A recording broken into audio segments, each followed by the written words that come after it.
क्या देखती हैं कि जो ख़वातीन हैं वो ज़्यादातर किस तरह के मेंटल हेल्थ के कंसर्न्स के साथ आती हैं? टीनेजर्स जो हैं वो सेल्फ एस्टीम इश्यूज पे आती हैं। They mostly come with the marital issues and the joint families issues and the issues which are related with the in-laws. तुम्हारी माँ दादी ने भी तो यही सहा था, तो अब तुम्हें क्या मसला है? मैंने कह दिया तो सो कह दिया। मेरे माँ बाप ने मुझे ये सिखाया, इसके आगे मैं नहीं जा सकता या जा सकती। आई am suffering because of my husband, I am suffering because of my wife.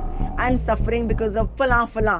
Why do I have to change? Joint family system में मेंटल हेल्थ के लिए बड़ी बर्बादी। देवरानी ने अच्छा बनाया है, जेठानी ने अच्छा बनाया है, तो मुझे उससे बेहतर बनाना है। मैंने देखा है मदर इन लॉज को फुल टाइम कंपैरिजन करते हुए, सच झूठ, बायसेस, नो इक्वालिटी कल्चर है जॉइंट फैमिली सिस्टम में कि अपनी इमोशनल नीड्स को सप्रेस करो, मिट्टी पाओ। मैं ये एक्सेप्ट करूं कि मुझे कोई मेंटल हेल्थ इशू है और मैं ये मतलब ये जाके थेरेपी के लिए जाऊं, तो ये भी तो एक बहुत बड़ी ईगो है। ये तो बहुत बहुत बड़ी चीज है। लोग एक्सेप्ट ही नहीं करते कोई इशू है, इवन दो लोग थेरेपी पे आ रहे होंगे और ये वो सुनना नहीं चाहेंगे कि वो किसी चीज पे गलत है। जब डिग्री कर रही थी तो जब कोई पूछता था कि आप क्या कर रही हो, तो मैं बताती थी साइकोलॉजी। तो सबसे पहले आता था पागलों का डॉक्टर। ठीक है, सोचें कि जी एक औरत थेरेपी ले रही है, उसके ससुराल वालों को पता चल जाए वो थेरेपी ले रही है, वो तो बातें शुरू हो जाती है, पागल है, या अपब्रिंगिंग में कोई ना कोई मसला होगा, इसकी परवरिश सही नहीं होगी। एक जनरली सोसाइटी में ही एक प्रेशर है कि क्या वजह है जी शादी नहीं हो रही। 20 साल से ऊपर हो गए हैं तो एक टिक टिक शुरू हो चुकी हुई है कि अब शादी क्यों नहीं हो रही, अब तुम्हारी पढ़ाई खत्म हो गई है, अब किस चीज का वेट है। शादी एक बहुत बड़ा फैसला है।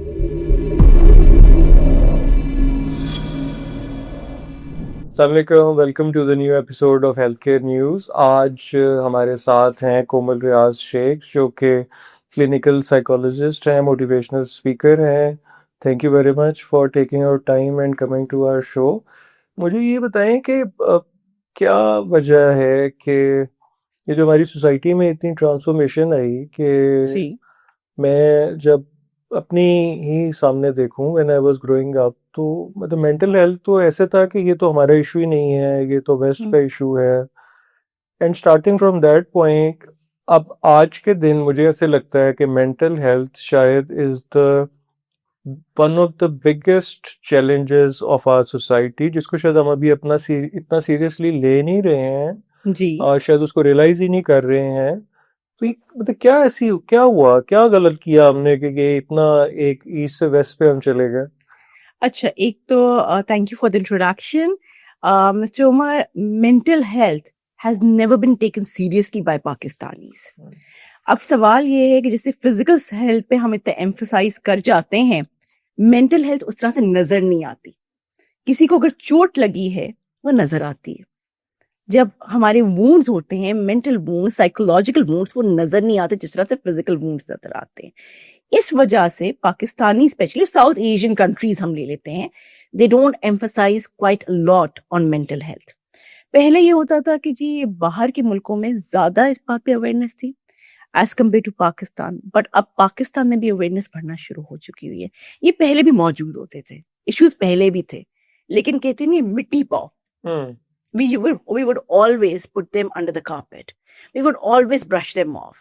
We would always think कि इनको हम फोकस कर जाएंगे तो हम एक एज अ नेशन, हम क्रेजी नेशन कहलाएंगे।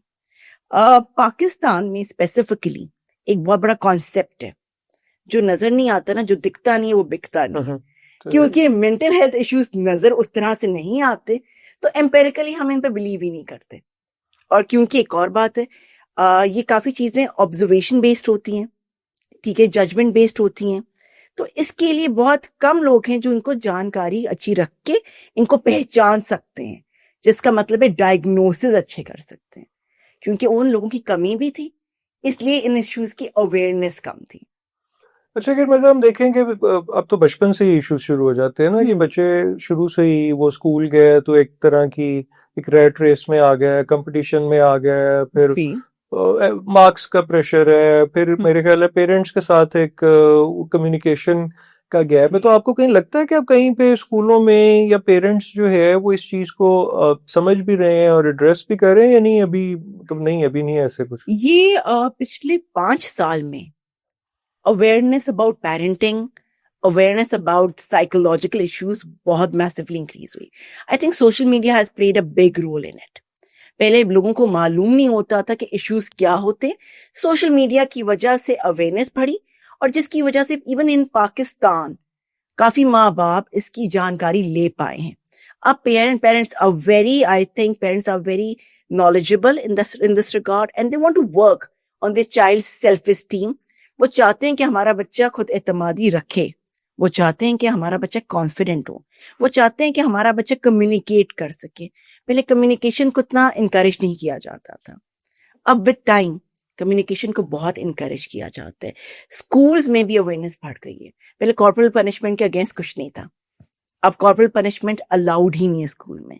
अब स्कूल में भी एक एंटी बुलिंग कैंपेन्स रन किए जाते हैं.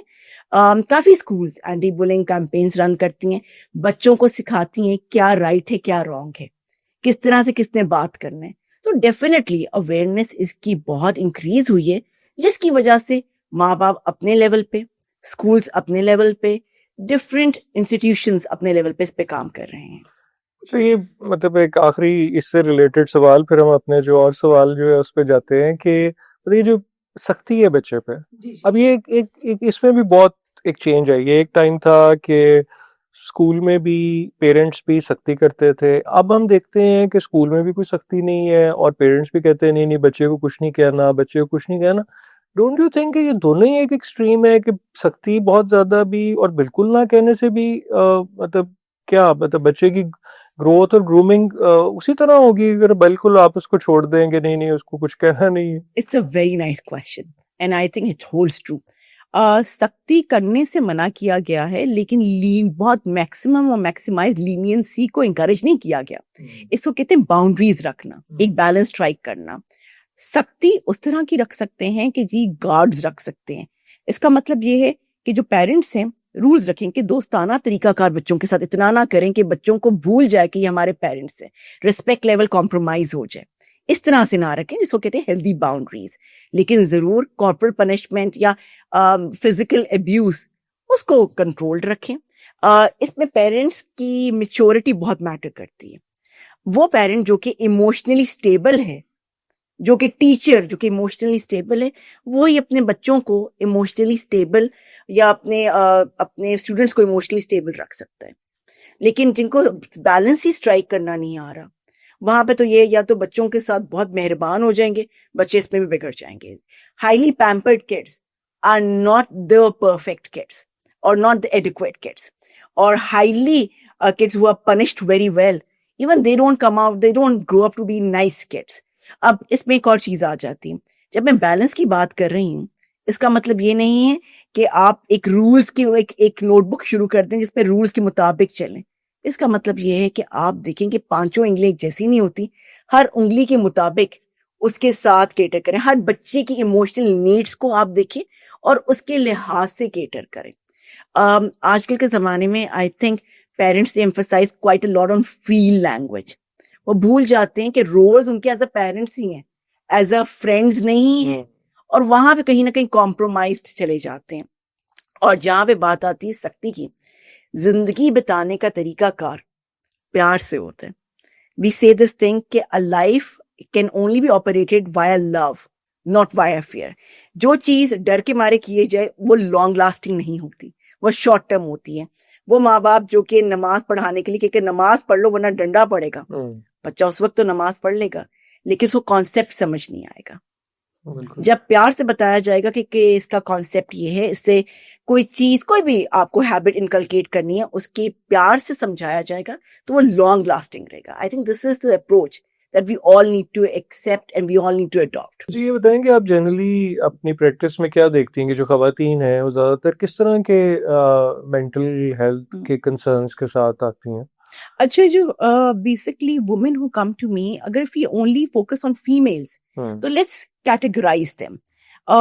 Females who are under like teenagers जो हैं वो सेल्फ एस्टीम इश्यूज पे आती हैं. टीनेजर्स से अगर एडोलेसेंट्स का कह दें तो वो आ जाते हैं डिफरेंट इश्यूज जहाँ पे they are confused about their careers, they are confused about their roles in their society, they confused about कि what is the right time for them to get married. अब देख लेते हैं people who are married, women who are married. they mostly come with the marital issues and the joint families issues and the issues which are related with the in-laws. And the biggest issue that I've seen women facing is that their husbands are not able to strike a balance between their families and with their wives. कहीं पे वो अपनी family को ज्यादा weightage दे जाते हैं, wife compromise हो जाती है, और कहीं वो अपने बच्चों को देख नहीं पाते. Emotional unavailability and emotional absence is something which women are complaining about. और कहीं ना कहीं कहा जाता है ये तो होता ही है सबके साथ, तो तुम भी इसमें करो, तुम्हारी माँ दादी ने भी तो यही सहा था, तो अब तुम्हें क्या मसला है.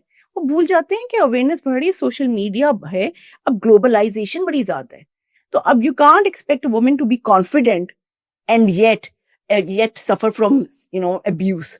आप ये नहीं कह सकते कि तुम कॉन्फिडेंट भी बनो और सहो भी. तो आई थिंक ये मामला ज्यादातर आजकल औरतों का आ रहा है कि उनको समझ नहीं आ रही कि इन लॉज के साथ डील कैसे करना है, उनको ये समझ नहीं आ रही कि हस्बैंड के साथ डील कैसे करना है, और उनको ये समझ नहीं आ रही कि अपने लिए खड़ा कब होना है. अच्छा, ये मतलब जनरली अगर देखें तो मतलब आई फील कि जो ईगोज हैं वो बहुत बड़ी हो गई हैं. बिल्कुल.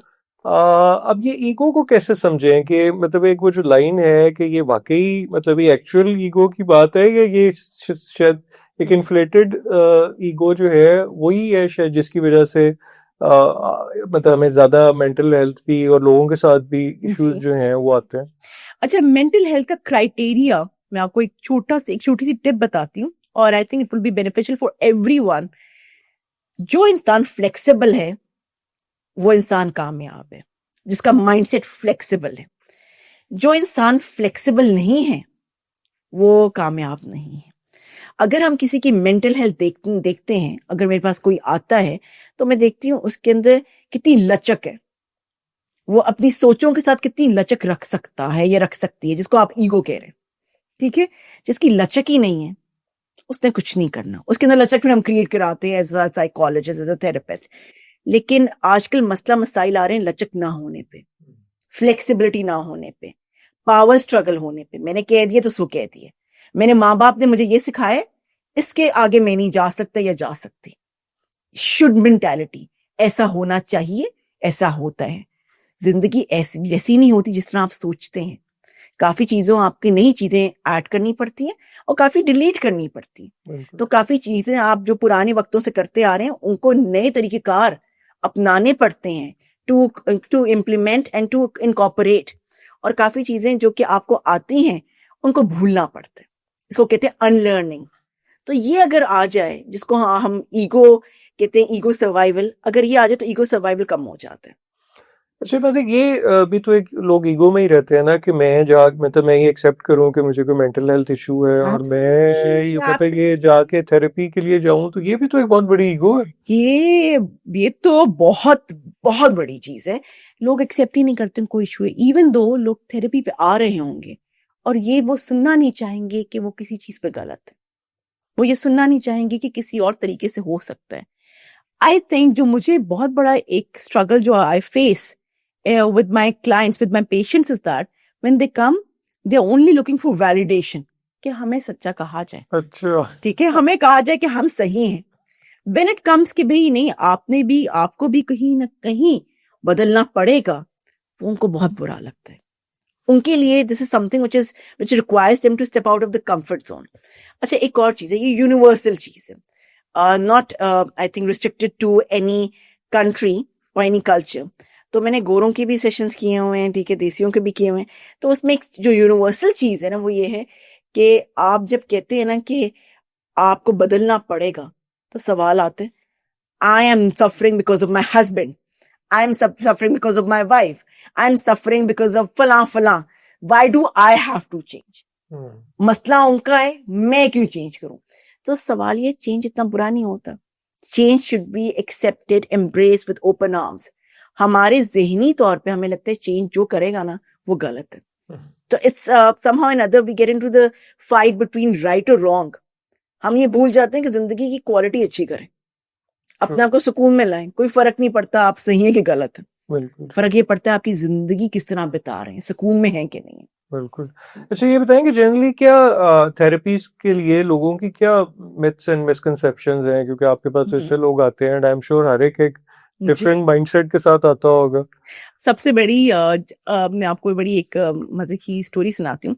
जब मैं साइकोलॉजिस्ट बन रही थी ना, which is like 15 years back, ठीक है, तो I started my career, it's been 13 more than 13 years, ठीक है। सो उससे पहले मैं अपनी जब डिग्री कर रही थी, तो जब कोई पूछता था कि आप क्या कर रही हो, तो मैं बताती थी साइकोलॉजी। तो सबसे पहले आता था पागलों का डॉक्टर, ठीक है। तो वो मुझे बड़ा अजीब लगता था। फिर आता था, अच्छा जो लोग पागल होते हैं वही पागलों का डॉक्टर बनते हैं। अच्छा, वो भी मुझे बड़ी अजीब बात लगती थी। शुक्र है अब ये नहीं होता, अब साइकोलॉजिस्ट को बड़ा आई थिंक रिस्पेक्ट मिलती है। वहीं पे जो कि पेशेंट्स आते हैं, उनको सबसे बड़ा होता है कि we will be stigmatised, we will be labelled as crazy, हमें पागल करार दे दिया जाएगा। और एक बड़े आपको बात बताती हूँ, दिया भी जाता है। किसी को पता चल जाए, फैमिली मेंबर में सोचें कि जी एक औरत थेरेपी ले रही है, उसके ससुराल वालों को पता चल जाए वो थेरेपी ले रही है, वो तो बातें शुरू हो जाती है, पागल है, ठीक है, ये जा क्यों रही है थेरेपी पे। ये नहीं देखते कि क्वालिटी ऑफ लाइफ को बेहतर करने कोई इंसान आ रहा है, अपने माइंड को समझ नहीं आ रहा है, लोगों के माइंड को समझ नहीं आ रहा है। वो होता है कोई ना कोई बात होगी, या अपब्रिंगिंग में कोई ना कोई मसला होगा, इसकी परवरिश सही नहीं हुई, ठीक है, इसका कुछ मसला है, या जिन भूत। एक तो ये पहले 1-2 साल पहले तक तो बहुत ही होता था कि कोई जिन भूत, काला जादू हो गया। अब शुक्र अल्हम्दुलिल्लाह कि it's much better in this regard कि अब इस चीज को इतना एट्रीब्यूट नहीं किया जाता, ये मिथ कहीं ना कहीं ब्रेक हो रही है। लेकिन सबसे बड़ी चीज है कि people who go for therapy, they're crazy people, they're emotionally immature people, they don't know about themselves, they are weak people, or they are people who are not intelligent. These are all myths. मेरे मुताबिक जो therapy में आता है वो बहुत courageous इंसान होता है। वो सोचें, जो इंसान अपने कंफर्ट जोन को ब्रेक कर रहा है, step out of comfort zone कर रहा है, वो कितना ब्रेव होगा। जो कि अपने मेंटल स्कीमास को, अपनी सोचों से लड़ने के लिए तैयार है, बदलने के लिए तैयार है, वो कितना अजीम इंसान होगा। जो सोचने के लिए तैयार है कि मैंने अपनी, अगर मैं सही हूंगा, अगर मैं सोच विचार अपने सही रखूंगा, तो ही मेरी फैमिली की अच्छी लिविंग होगी। मेरे मुताबिक hats off to those people who actually think of working on themselves. मैं बिल्कुल ये मैं I think when I was growing up, वो जो एक होती है ना 9वीं 10वीं की एज, जी जी। तो वो जब ऐसे लगता है कि मुझे जितना पता है मेरे माँ बाप को तो पता ही कुछ नहीं है। मेरी बड़ी बड़ा झगड़ा होता था घर में ऐसे, तो वो मैं उस एज में किसी से पूछ के, मैं हॉस्पिटल में शायद साइकोलॉजी वार्ड था, तो मैं वहां पे काउंसलिंग के लिए चला गया। और मैं कोई 2 महीने या कितने, मुझे अब याद नहीं है, वो जाता रहा। फिर उन्होंने कहा अच्छा आप अपने पेरेंट्स को लेके आए। फिर वो अम्मी अबू भी गए, और वो पता नहीं, फिर उस वक्त तो मुझे ऐसे लगा कि शायद मेरे अम्मी अबू को मेरी बात समझ आ गई है, या लेकिन ये कि हाँ, मुझे लगता है कि अगर आपको कोई इशू है तो व्हाई नॉट, मतलब ये कोई इसमें कौन से सेल्फ करेक्ट, मतलब अगर आप अपने आप को बेहतर कर सकते हैं तो व्हाई नॉट। आप मतलब वही बात है कि क्वालिटी ऑफ लाइफ, और आप अपनी, अगर आप if you are open for improvement for yourself, तो आई थिंक ये तो एक मिस्टर उमर, मैं आपको बड़े मजे की बात बताती हूँ। फिटनेस को जब हम देखते हैं ना, फिजिकल फिटनेस को हम ग्लोरीफाई करते हैं कि जी स्किन अच्छी होनी चाहिए, वेट इस तरह का होना चाहिए, ठीक है, मसल्स होने चाहिए, नहीं होने चाहिए, इसको हम ग्लोरीफाई करते हैं। मेंटल फिटनेस को हम ग्लोरीफाई नहीं करते, हम उसको लुक डाउन करते हैं। आई थिंक ये कहीं ना कहीं अवेयरनेस बढ़नी चाहिए इन चीजों पे, लोगों को नॉर्मलाइज कर देना चाहिए topics like oh what are you doing for your mental health, ठीक है। जैसे हम बताते हैं बहुत, आई थिंक हम बहुत प्राइड लेके बताते हैं फला फला हम इलाज करा रहे हैं, ठीक है, लेकिन जब मेंटल हेल्थ पे आते हैं तो कहीं ना कहीं हम शर्मा जाते हैं। और जो आपने बात बताई, आई थिंक आपने you very courageous even at that time, कि तब जब ये नॉर्म नहीं था और आपने हिम्मत की और गए। मेरे वालिद साहब की ही passed away 3 years back, he would have been 64 years right now. तो I used to have discussion with my father. He used to say one thing कि कोमल, मुझे ना समझ नहीं आती कि why did my father behave in a very strict manner with me, ठीक है। तो मैं अब्बू को ये बात करती थी कि अब्बू, आपको जब पहली दफा आपको मार पिटी थी ना, आपको खड़े हो जाना चाहिए था। तो वो कहते थे नहीं, उस जमाने में नहीं खड़े हो सकते थे। तो मैं कहती थी आपको समझाना चाहिए था। तो कहते थे नहीं, उस जमाने में नहीं समझा सकते थे। He became a rebellious person in his own time. तो वो he was into self help books way too much. तो वो कहते थे कि मुझे लगता है कि मैं बहुत हेल्पलेस फील करता, मतलब मेरे दादाओं से 2 साल पहले बहुत हुए, तो इवन टिल द एंड वो हेल्पलेस फील करते थे। तो मेरा कहने का मकसद है कि ये चीजें, ये छोटी छोटी चीजें जो कि आप आपके बुढ़ापे तक चल रही हैं, अगर अब वो उस टाइम पे वो केटर कर सकते तो उनकी मिसकंसेप्शंस अपने वालिद साहब के बारे में ना रहते, उनकी इतनी रिजेंटमेंट्स ना रहती। तो मेरे मुताबिक साइकोलॉजी और मेरे मुताबिक mental health is about learning how your mind works. हम गाड़ी चलाने नहीं आती, लर्न करते हैं ना, drive, how to drive the car. हमें कोई चीज नहीं आती, लर्न करते हैं। जब हमारी मेंटल हेल्थ इश्यूज के बारे में बात आती है, या एक और चीज है पेरेंटिंग के बारे में, हम बहुत डिफेंसिव हो जाते हैं। हमें लगता है इनके बारे में हमें पैदाइशी बातें पता होनी चाहिए, हमें किसी को सिखाना ना पड़े। But unfortunately just like other things, just like हम डिग्रीज करते हैं, जस्ट लाइक हम बोलना पढ़ना खाना बनाना सीखते हैं, इसी तरह ये हमें सीखनी पड़नी पड़ती है और ये सीखनी चाहिए। अच्छा, ये मतलब ये जो जॉइंट फैमिली सिस्टम जो है ये आहिस्ता आहिस्ता वीक हुआ अब इसमें आप क्या देखते हो कि ये जॉइंट फैमिली जो है ये मेंटल हेल्थ की बेहतरी थी, या इससे निकल के लोगों को पता नहीं लगा और वो अब शायद ज्यादा मेंटल हेल्थ के चैलेंज में है, खासतौर पे खवातीन जो हैं वो, मतलब आप कैसे इसको देखते हो? अच्छा, जॉइंट फैमिली सिस्टम एक तो साउथ एशियन कंट्री में ग्लोरीफाई किया जाता है। I myself have belonged to a joint family system. Up till now, I live in a semi-joint family system, not a proper joint family system, with a lot of boundaries, with a lot of like other things. But joint family system में mental health के लिए बड़ी बर्बादी, ठीक है। वहाँ पे बड़े comparisons हैं, ठीक है। परफॉर्मेंस एंजाइटी बहुत ज्यादा है।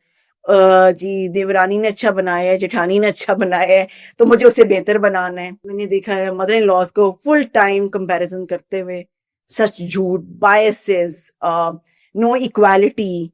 वहीं पे मैंने देखा हुआ है कि जी कहीं ना कहीं हम इमोशनली इमेच्योर काफी लोग होते हैं, कोप नहीं कर पाते अच्छी तरह से छोटे छोटे इश्यूज। ड्राइवर फरान ले गए, मेरे टाइम पे ड्राइवर क्यों नहीं आया, वो डिफरेंट पावर स्ट्रगल, ठीक है। और उससे और कहीं ना कहीं एक कल्चर है जॉइंट फैमिली सिस्टम में कि अपनी इमोशनल नीड्स को सप्रेस करो, मिट्टी पाओ, ठीक है। और हमारा मतलब कोई ऐसी बात नहीं होती, जो रोता है वो बुरा होता है, क्या इतनी कमजोर क्यों, सेंसिटिव क्यों। कोई बात अगर कोई माइंड कर रहा है, कोई किसी ने किसी की इंसल्ट की, और जाहिर बात इंसल्ट हर बंदे का हक है माइंड करना, वो माइंड कर रहा है तो उसे ये नहीं कहा जाता कि अपने लिए खड़े हो, उसे ये कहा जाता है कि इतनी सेंसिटिव क्यों हो गई हो, ठीक है। इस तरह ही तो चलता है घर, इस तरह ही तो सहा जाता है। तो आई थिंक यहाँ पे काफी फ्लॉज हैं। या तो हो ना कि एक proper joint family system with good boundaries, with good communication, with a lot of empathy, कि एक दूसरे का देखा जाए और काफी एम्पैथी हो। अगर उस तरह से रखा जाए तो वो बहुत अच्छी बात है कि एक दूसरे का सपोर्ट सिस्टम होता है। लेकिन जब आप एक दूसरे की टांग पुल करने में लगे हो, you pulling each others leg, उस तरह के joint family system are not worth anything. सही है। अच्छा, ये खवातीन के अराउंड जो 2-3 चीजें बहुत ज्यादा प्रेशर होता है कि जी शादी नहीं हो रही जी, तो वो एक जनरली सोसाइटी में ही एक प्रेशर है कि क्या वजह है जी शादी नहीं हो रही। शादी करनी है तब एक प्रेशर है कि जी वो अपनी मर्जी से करनी है या वो माँ बाप की मर्जी से करनी है। शादी हो गई है तो बच्चे जो हैं उनपे सब फॉरेन सब, तो ये जो इश्यूज हैं ये भी मेंटल हेल्थ ट्रिगर करते हैं। बिल्कुल ट्रिगर करते हैं। I see so many people who think कि शादी शुड बी एज बाउंड, कि जी 20 साल से ऊपर हो गए हैं तो एक टिक टिक शुरू हो चुकी हुई है कि अब शादी क्यों नहीं हो रही। आई थिंक खुद इतना फील नहीं करते जितना उनको फील करवाया जाता है, ठीक है। अब तुम्हारी पढ़ाई खत्म हो गई है, अब किस चीज का वेट है। शादी एक बहुत बड़ा फैसला है। आप आई डोंट थिंक सो कि शादी के लिए आपको ये वेट करना चाहिए कि एज के मुताबिक करनी चाहिए। मेरे मुताबिक आपको देखना चाहिए कि आपके लिए दूसरा बंदा कंपैटिबल है कि नहीं है, ठीक है। परफेक्ट तो जिंदगी में कुछ नहीं मिलता। कंपैटिबल, जिसके वैल्यूज आपके साथ मैच कर सकते हैं कि नहीं कर सकते, वो आपको मिल रहा है कि नहीं मिल रहा। अगर इस तरह की बात नहीं है तो शादी जो हो भी जाए तो वो सक्सेसफुल नहीं आगे होती, वो खराब हो जाती है।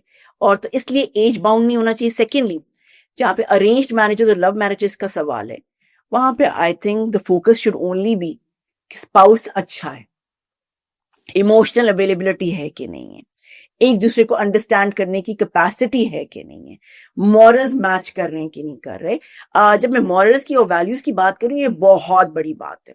काफी लोग होते हैं वो शादी तो करवा देते हैं, अरेंज मैरिजेस में मैंने बहुत देखा है कि शादियां हो जाती हैं थिंकिंग के the other person is earning well, looks well, ठीक है जी, फैमिली एक रिप्रेजेंटेबल फैमिली है, ठीक है, ये नहीं देखते कि तौर तरीका मिल रहे हैं कि नहीं मिल रहे हैं। और उसमें इतनी ट्रिवियल चीजें कि चाय सेपरेट बन रही है कि मिक्स बन रही है, ठीक है, और अगर फ्लेक्सिबिलिटी नहीं है तो ये भी मसले मसाइल का एक बाइस बन जाती है। सो मेरे मुताबिक one should always wait for the perfect other half. Perfect other half से बेहतर वर्ड होगा फॉर द अप्रोप्रिएट और कंपैटिबल अदर हाफ, ठीक है। और अगर नहीं मिलता तो I think it's good idea to wait, age bound now. अब जहां शादियां हो भी जाती हैं वहां बच्चे का प्रेशर बहुत ज्यादा है। यहाँ पे इन पाकिस्तान ये है कि शादी हो गई, बच्चा क्यों नहीं हो रहा, और उसमें भी आई थिंक कपल्स खुद इतना फील नहीं करते जितना सवालात फील करवाते हैं, और कहीं ना कहीं उनको महसूस कराया जाता है, स्पेशली इन जॉइंट फैमिलीज, कि फ्लॉ किसी में कोई फ्लॉ है। अब ये बैठ के सोचें, वो इंसान जिसको लग रहा है कि मेरे अंदर कोई फ्लॉ है इसलिए मेरी शादी नहीं हो रही, ठीक है, मेरे अंदर कोई फ्लॉ है इसलिए कोई लड़का या लड़की नहीं मिल रही, या मेरे अंदर कोई फ्लॉ है कि कोई चीज आगे चल नहीं रही, या कोई फ्लॉ है मेरा बच्चा नहीं हो रहा, इससे तो पूरा वक्त सेल्फ लोडिंग हो जाएगी ना।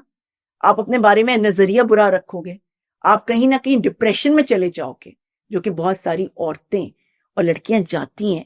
और डिप्रेशन उनका एकदम से नजर नहीं आता, वो इस तरह से नजर आता है, उनको कहीं ना कहीं फिजिकल सिम्टम्स शुरू हो जाते हैं, माइग्रेन्स शुरू हो जाती हैं उनके कहीं ना कहीं उनके पीसीओ शुरू हो जाते हैं, कहीं ना कहीं कांस्टेंट क्राइंग स्पेल्स होते हैं, उनके एंगर आउटबर्स्ट होते हैं, जिसको भी हम कहते हैं बदतमीज हो गए, ठीक है। ये नहीं देखते कि कितना इमोशनल ओवरलोड हम डाल रहे हैं, जिसकी वजह से दूसरा बंदे को पता ही नहीं कि इमोशनली रेगुलेट कैसे करें। उसको हर वक्त आप फील करवा रहे हैं साइकोलॉजिकल अनसेफ, कि you not safe to express, you not safe to exist, you're not safe to do things at your own choices. So that's all about it. अच्छा ये बताइए, वैसे कोई कंपैटिबिलिटी का टेस्ट भी होता है कि जी अगर कोई टेस्ट ही ले लिया जाए पहले बजाय बाद में जो परेशान रहे सारी फैमिली का दोनों लोग? मैं तो नॉर्मली जब कोई आते मेरे पास, मैंने एक बहुत इनफॉर्मल सा टेस्ट रखा हुआ है जो सवालात पे जाहिर बात है बेस्ड है। उसमें मैं सबसे पहले कहती हूँ वैल्यूज मैच कर रहे हैं कि नहीं कर रहे, फ्लेक्सिबिलिटी है कि नहीं है, एम्पैथी है कि नहीं है, किस तरह से, अगर फॉर एग्जाम्पल सबसे बड़ी चीज है एक पैसों की, कोई बेगम या कोई स्पाउस बहुत शाखर्श होता है, कोई उतना ही कंजूस होता है, ठीक है, वहां पे बड़ा मसला आता है। देखेंगे फाइनेंशियली आप किस तरह से स्पेंड करते हो, अपने फाइनेंसेस को किस तरह से रखते हो, आपका अप्रोच, आपके गोल सिमिलर है कि नहीं है। अगर आपका गोल ये है कि जी we have to prosper as a couple, ठीक है, लेकिन अगर आपके बड़े इंडिविजुअलाइज गोल्स हैं देन द शादी वोंट वर्क आउट। अगर आपको लग रहा है कि मेरी बात है, इट्स माय वे और द हाईवे, किसी भी दोनों में से कोई एक रखता है, वहां पे शादी नहीं काम करती। तो ये कुछ चंद चीजें हैं जो जिसके बेसिस पे कंपैटिबिलिटी मेजर की जाती है। अच्छा ये जो फाइनेंशियल कंट्रोल है ये भी मतलब मेंटल हेल्थ जो है इसको इफेक्ट करता है? Absolutely, any sort of control. आप ये देखा जाए कि किसी इंसान को डिक्टेट होने की आदत नहीं होती, ना शौक होते हैं। जब हम लोग अपनी मर्जी से चीजें करते हैं, बेशक वो चीजें नाकामयाब में, हम उन चीजों में नाकामयाब हो, हम ओनरशिप लेते हैं। लेकिन जब हमें डिक्टेटरशिप की आदत होती है तो कहीं ना कहीं हमारे अंदर कॉन्सेप्ट ऑफ लर्न्ड हेल्पलेसनेस होता है कि हम लाचार हैं, हम बेचारे हैं। बेचारगी का concept itself is a very lethal concept in psychology. जब हमारे अंदर बेचारगी हो जाती है ना कि हम विक्टिम हैं, हमें कोई बताएगा या कुछ कराएगा, ठीक है, उस पे हम डिपेंडेंट हैं, तो उससे ही हमारा आधा कॉन्फिडेंस तो खत्म हो जाता है। फाइनेंशियल इंडिपेंडेंस काफी women in Pakistan they lack it. मैं हमेशा कहती हूँ, जरूर औरतों को जरूर कहती हूँ कि वर्क, ठीक है, for your financial independence, not because you need money, just because so that you should know how to make the money work well for you, ठीक है। जो माँ बाप जिन औरतों को फाइनेंशियल इंडिपेंडेंस का नहीं पता, वो अपने बच्चों के अंदर इनकलकेट नहीं कर सकती। That's how it is. अच्छा, ये बताएं कि जनरली आप किस तरह के ट्रॉमा की इश्यूज देखती हैं जो खवातीन में ज्यादातर है? सबसे बड़ा जो ट्रॉमेटिक इश्यूज में वो देखती हूँ कि उनके इमोशंस को समझा नहीं जाता, उनको वैलिडेट नहीं किया जाता। माँ बाप घर में कह रहे होते हैं जब तुम्हारी शादी होगी ना तुम सारे शौक पूरे करना, ठीक है, और उनको काफी चीजों पे चुप करवा दिए जाते हैं। जो हस्बैंड आते हैं वो भी चुप करवाने में लग जाते हैं, ठीक है, तो उनके कंसर्न्स को कंसर्न्स नहीं माना जाता और वो ट्रॉमा कहीं ना कहीं उनके जिस्मानी मसले मसाइल में नजर आना शुरू हो जाते हैं। वो ट्रॉमा वो स्टोर करती रहती हैं और फिर वो फटती हैं, या तो डिवोर्स होते हैं या तो कहीं ना कहीं बदतमीजी के तरह नजर वो आता है, या तो हर वक्त की जिसको मैं कहते हैं ना चिड़चिड़ किल, इसको पंजाबी का वर्ड है, ठीक है, that means always like fighting, ठीक है, और वो कहीं ना कहीं वो दैट सॉर्ट ऑफ फाइटिंग और domestic abuse is I think no one should witness that. So trauma is not what happens. Trauma is not what happens to you. Trauma is how you process the emotions and to how you process the events. For example, किसी के लिए सुबह 6 बजे उठना बड़ी खुशहाली की बात है, किसी के लिए बड़ी ट्रॉमेटिक है। मैं अभी रिसेंटली पढ़ रही थी, उसमें था कि the biggest reason of the heart attacks is waking up in a rush. आपका माइंड प्रिपेयर्ड नहीं होता, आप बॉडी को अपने एक्टिव कर लेते हो, फौरन बेड से उठते हो, बाथरूम चले जाते हो। तो उसमें बताया जा रहा था कि कम से कम 5 मिनट दें, ठीक है, अपने माइंड को सेफ महसूस कराने में, सुकून करवाने में, फिर आप जो करें। तो ये सोचें ये भी ट्रॉमेटिक है। The trauma is how you process something that has happened to you. And so for trauma analysis, हम एक चीज देखते हैं, हम करते हैं गेज कैपेसिटी, हर बंदे की क्या कैपेसिटी। कुछ लोग जल्दी ओवरवेम हो जाते हैं, कुछ लोग लेट ओवरवेम होते हैं। हम द फीलिंग ऑफ ओवरवेम को डिसमिस करते हैं। जो सबसे बड़ा ट्रॉमा है हमारी सोसाइटी में वो ये है कि हमें कोई अंडरस्टैंड नहीं करता, हमें कोई समझता नहीं है, हमारे ट्रॉमास को नहीं समझता। हमारे अगर कोई एक इंसान, अगर फॉर एग्जाम्पल एक घर में एक इंसान अच्छा एक काम कर गया, दूसरा बंदा उसी काम से ओवरवेम हो रहा है, तो उसको कॉन्स्टेंटली डिसमिस करना, ये ट्रॉमेटिक है हमारी सोसाइटी में। जी अच्छा, ये जो डोमेस्टिक अब्यूज है, अब ये कि इसमें एक तो हल ये है कि जी खातून उसमें से निकल जाए, छोड़ दे, लेकिन इसको मतलब कैसे रिजॉल्व कैसे किया जा सकता? अच्छा, मैंने बहुत सारे केसेस यूनिवर्सली डोमेस्टिक अब्यूज के देखे हुए और हैंडल किए हुए। मेरे मुताबिक डोमेस्टिक अब्यूज के सबसे पहले रीजंस देखनी चाहिए, ठीक है। पहली तो बात, it should not be allowed irrespective whatsoever, ठीक है, it should not be justified.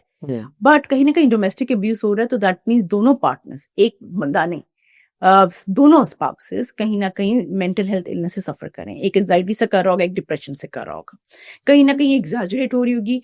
और ये याद रखिएगा, जो सहता है ना वो भी साइकोलॉजिकली वेल नहीं है, ठीक है। जो सह रहा है वो कहीं ना कहीं अपने बारे में गंदा आइडिया रख रहा है, वो सोच रहा है कि मैं शायद फाइनेंशियल इंडिपेंडेंट होने की ना वजह से मैं इस शादी में हूं, या लोग क्या कहेंगे जिसकी वजह से शादी में हूं, या कोई भी रीजन है, तो वो भी कोई दे आर नॉट, मतलब even they are suffering from mental illness.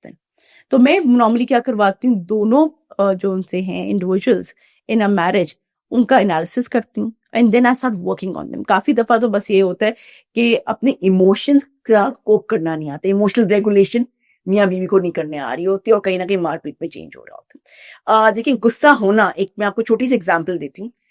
There is nothing wrong with the emotion of anger, but the way we express it should be very justified. मुझे गुस्सा चढ़ा है, मैं गुस्से में मार रही हूँ, ठीक है, तो that does not justify my anger. लेकिन मुझे गुस्सा चढ़ा है और मैं किसी के साथ कम्युनिकेट कर रही हूँ, एक्सप्रेस कर रही हूँ, that matters. तो सबसे बड़ी चीज जो कोई कपल्स को अपनी शादीशुदा जिंदगी में बहाल कर सकती है, जो डोमेस्टिक वायलेंस से गुजर रही हैं, इमोशनल रेगुलेशन है, emotional safety for both of them, and understanding what is right and what is wrong in a marriage. अच्छा, ये बताएंगे जनरली आप क्या देखती हैं खवातीन के जो डेली स्ट्रेस और एंजाइटी है, उसमें क्या ऐसे नॉर्मल रीजंस हैं जो आप मल्टीपल लोगों में देखती हैं? मैरिटल डिससैटिस्फैक्शन बहुत बड़ा रीजन है, और ये एक ऐसी बात है जो कि आई थिंक औरतें खुल्लम खुला बात नहीं कर सकती इस बारे में। और सबसे एक और दूसरी चीज है कि जी दे फील कि उनके हस्बैंड्स औरतों की अगर हम बात करें, उनको लगता है उनके हस्बैंड उनको अंडरस्टैंड नहीं करते, ना कि वो हस्बैंड उनके हस्बैंड चीट अराउंड नहीं कर रहे होते। ठीक है, होता है ना कि पहले जमाने में होता था चीटिंग का एक बहुत बड़ा इशू था। अब होता है कि भाई इमोशनल वैलिडेशन ही नहीं है, इमोशनल मियाँ को अवेयरनेस ही नहीं है, ना वैलिडेट कर रहे हैं। ठीक है, और हर बात में तुम तो यही करती हो, तुम्हें तो कुछ आता ही नहीं, डिसमिस कर रहे हैं। और अंडरस्टैंडिंग जहाँ पे कॉम्प्रोमाइज हो जाती है, जहाँ पे सेम पेज पे नहीं है, ठीक है, तो वहां पे औरतें दे फील वेरी एम्प्टी, और जब वो एम्प्टी फील करती हैं वो डिप्रेशन में चली जाती हैं। और एक और बात है, एंजाइटी एंड डिप्रेशन उनमें बहुत कॉमन होते हैं। पूरा वक्त ओवर थिंकिंग और पूरा वक्त वॉकिंग ऑन एक्शंस, हम अब ये कर देंगे तो कोई मसला तो नहीं हो जाएगा, ठीक है, घर जल्दी जाएं या लेट जाएं कोई मसला तो नहीं है, सास खुश है कि नहीं है, हस्बैंड खुश है कि नहीं है, अब ये कर, मतलब पूरा वक्त आप सोचिए एक कटहरे में खड़े हुए हैं जहाँ में पूरा वक्त है कि आपकी डिवोर्स हो जाएगी। आप पीपल प्लीजिंग में बैठे हुए हैं, अब इसको प्लीज करना, अब उसको प्लीज करना, आप मैनेजमेंट में बैठे हुए हैं, और कहीं ना कहीं सब चीजों में आप अपने आप को इग्नोर कर रहे हैं। You are role, you are confuse about your roles, आपको पता नहीं है कि आपने कौन सा रोल अपनाना है। काफी सिचुएशंस में तो मैंने ये भी देखा हुआ है कि जी इन लॉज को प्लीज करते करते हस्बैंड को डिसप्लीज कर जाते हैं। मतलब वो देखा जाए इन लॉज का चमचा बन जाती हैं औरतें, हस्बैंड्स को गवा छोड़ती हैं। और काफी दफा देखा है कि हस्बैंड्स को प्लीज करते करते अपने आप को भूल जाती है, तो वो भी डिप्रेशन में। और डिप्रेशन में जब इंसान चला जाता है ना, डिप्रेशन एक ऐसी बीमारी है जो कि आई थिंक नजर बहुत देर बाद आती है, लेकिन किसी को लग जाए ना, इससे निकलना बहुत मुश्किल है। और मेरे मुताबिक कैंसर से भयानक बीमारी, सॉरी मैं बहुत बड़ी वर्ड यूज कर रही हूँ, और एनी टर्मिनल बीमारी से भयानक बीमारी डिप्रेशन है। मैंने लोगों का देखा हुआ है जिनको डिप्रेशन पे काबू पाना आता है, या जो डिप्रेस नहीं होते, वो बड़ी टर्मिनल बीमारियों से बड़ा अच्छा कोप कर रहे होते हैं। मेरी दादी हैं, 2 दफा वेंटिलेटर से सर्वाइव की हुई है। उन्होंने अपना हस्बैंड खोया हुआ है, उन्होंने अपना बच्चा खोया हुआ है, उन्होंने फाइनेंशियल क्राइसिस देखे हुए, बहुत डिफरेंट चीजें जिंदगी में बहुत कुछ देखा हुआ है, लेकिन उनके अंदर ना डिप्रेशन के इंसान नहीं है माशाल्लाह से। सेप्सिस वो बहुत बुरी चीज भी आती है, तो क्योंकि उनकी रेजिलियंस इतनी ज्यादा है, रेजिलियंस इन द सेंस कि उनको डिप्रेशन भी एक और बात है, इनहेरिटेड भी होता है। ये नहीं कि कोई दुनिया ही आपके अंदर डालती है, is the mindset how you works, and inheritance में भी आते हैं।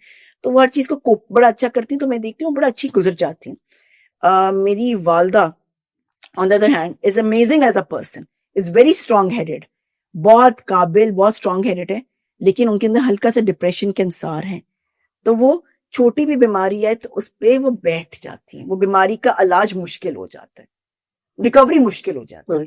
सो ये चीजें बड़ी मैटर करती है। तो डिप्रेशन जैसी बीमारी कोई है नहीं, तो पाकिस्तानी औरतें मोस्टली डिप्रेशन में, और डिप्रेशन एक हाई फंक्शनल डिप्रेशन भी है, जहां पे आप स्माइल कर रहे हैं, काम शाम सारे कर रहे हैं, अंदर से खाए जा रहे हैं, ठीक है, अंदर से आपका हर चीज पे इंटरेस्ट खत्म हो रहा है, आपको समझ नहीं आ रही मोटिवेशन क्यों नहीं रह रही, आपको समझ नहीं आ रही कि जिस तरह से आप खुशी को महसूस करते थे उस तरह से कर नहीं पा रहे, लेकिन आप किसी को बता भी नहीं पा रहे क्योंकि किसी को समझ ही नहीं है कि आपके साथ हो क्या रहा है। लोग उल्टा कह रहे हैं तुम हंसते ही नहीं थे या हंसती नहीं थी, तुम अब तुम्हें क्या हो गया है, तुम ज्यादा ये करो, ज्यादा वो करो। हर बंदा ना अपनी तरफ से मशवरे दी जा रहे हैं, इसको कहते हैं मुफ्त के मशवरे एज वेल, ले भी रहे हैं, समझ नहीं आ रही। So I think awareness about these things should be massive, so people should understand कि कोई बंदा किसी को अगर देख रहे हैं कि क्या वो गो थ्रू कर रहे हैं, तो उसके साथ डील कैसे कर लें, कोप कैसे कर लें।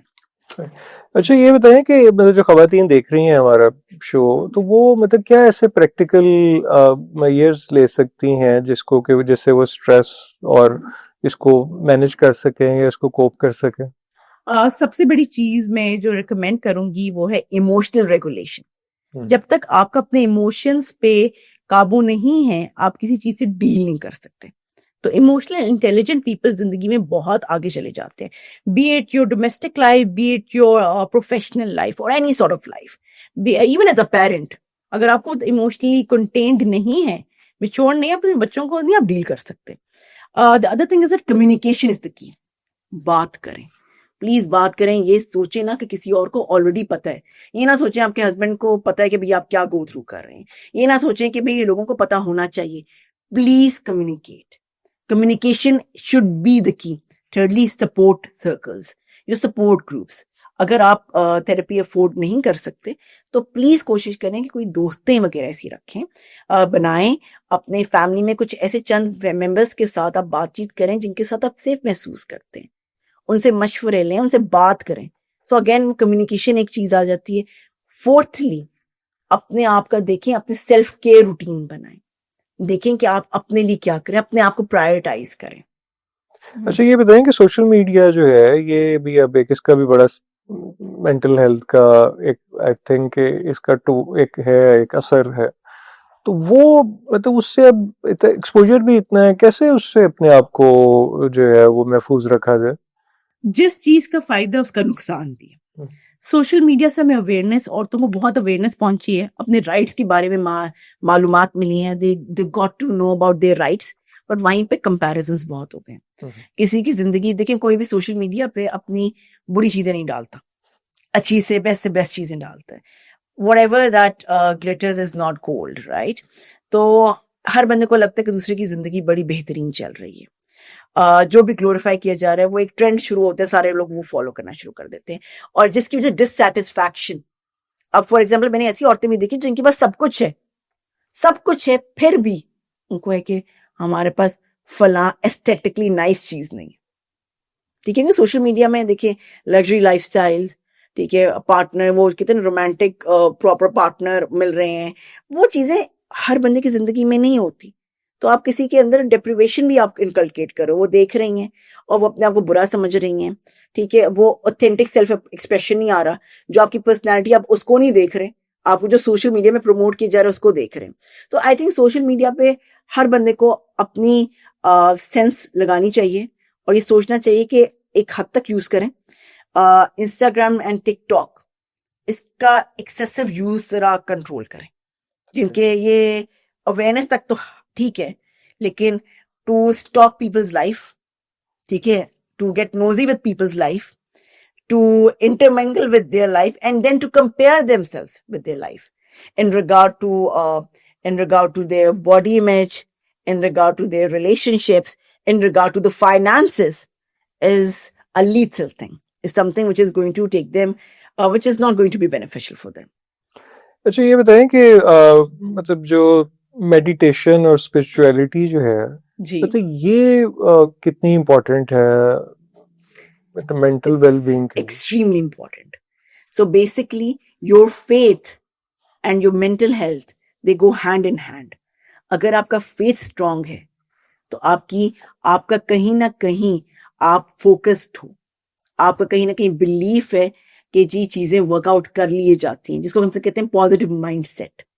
ठीक है, तो अगर जिन लोगों का फेथ स्ट्रांग होता है, वो अगर ऐसे लोग मेरे पास आते हैं ना, तो वो तो ऑटोमेटिकली काफी चीजें आसान हो जाती हैं, क्योंकि उनका पॉजिटिव माइंडसेट होता है।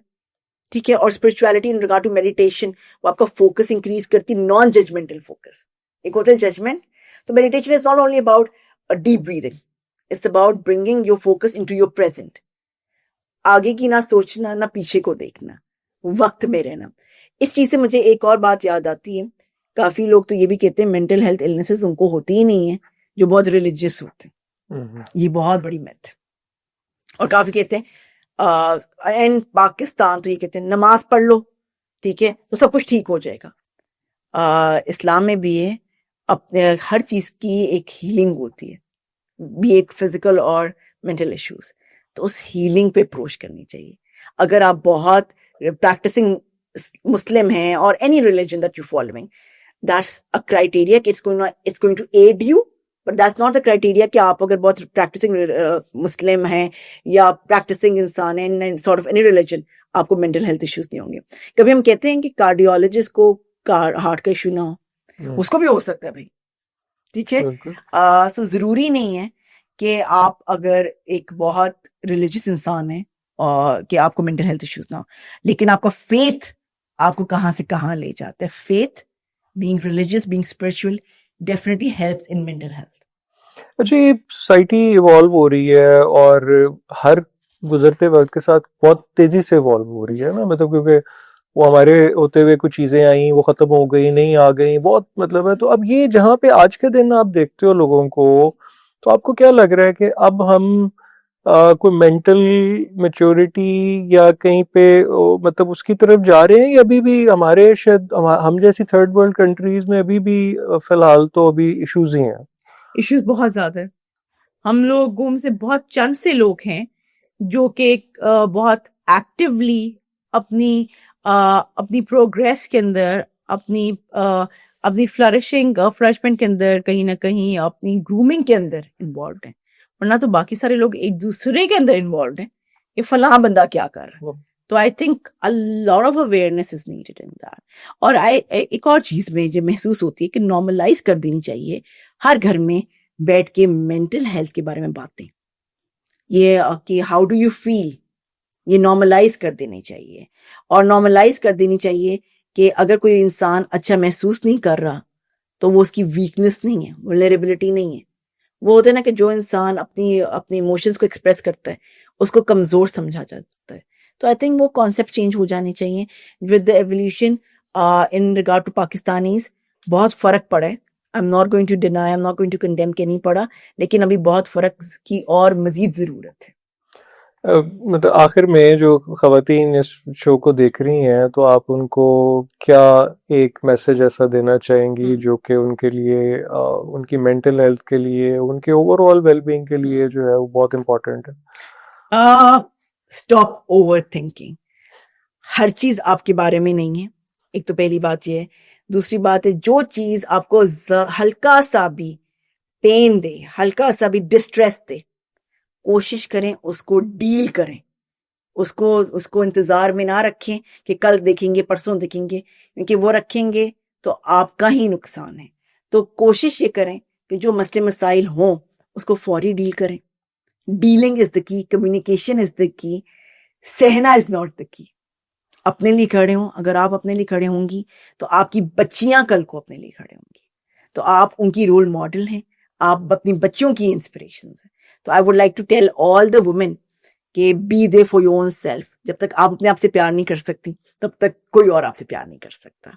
Thank you very much for your time, और आपने बहुत सारी अच्छी बातें लोगों के लिए बताई। Thank you very much. Thank you very much mister Umar for calling me over. Thank you ji, ji, thank you. Thank you.